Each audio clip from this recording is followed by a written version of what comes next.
JELET স্টেডিয়ামে inter মায়ামির শুরুটা হয় দুঃস্বপ্নের মতো। ম্যাচের 40 সেকেন্ডের মধ্যেই অপ্রত্যাশিতভাবে গোল হজম করে বসে মেসির দল। গোল উৎসবে মেতে ওঠে পুরো স্টেডিয়াম।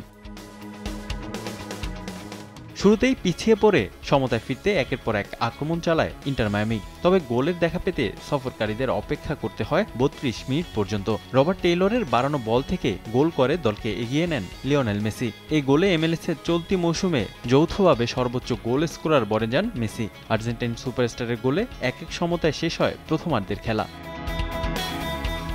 বিরতির পর ব্যবধান দ্বিগুণ করতে আক্রমণের ধার বাড়ায় তাতা মার্তিনোর দল। মায়ামিকে এগিয়ে দেওয়ার গোলটিও আসে মেসির নৈপুণ্যে। সার্জিও বুস্কেটসের থ্রু থেকে গোল করে নিজের জোড়া গোল পূরণ করেন এলেমটেন। রিয়াল সল্টলেকের ক্রিস্টিয়ানো আরাঙ্কোকে পেছনে ফেলে মৌসুমে 9 গোল করে সর্বোচ্চ গোলের রেকর্ডটা নিজের একার করে নেন মায়ামি অধিনায়ক মেসি। 1-2-3 ঢাকায় জমি জিতে নিন 100% ক্যাশব্যাক সহ 20 কোটি টাকার পুরস্কার। 83 মিনিটে নিজের হ্যাটট্রিক পূরণের সুযোগ আসে মেসির সামনে। তবে লিওর শট নিউ ইংল্যান্ডের গোলরক্ষক ঠেকিয়ে দিলে বল পেয়ে যান বেঞ্জামিন ক্রেমাসি। সে বল থেকে গোল করে ব্যবধান বাড়ান মার্কিন এই ফুটবলার।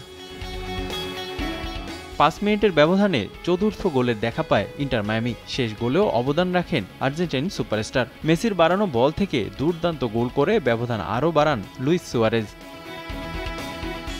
শেষ পর্যন্ত 4-1 গোলে জয় নিয়েই মাঠ ছাড়ে সফরকারীরা। এতে লিগে টানা 3 জয় আদায় করে নিল মেসির দলটি। এ জয়ে মেজর লিগ সকারের ইস্টার্ন কনফারেন্সে 21 পয়েন্ট নিয়ে শীর্ষ স্থানে ইন্টার মায়ামি।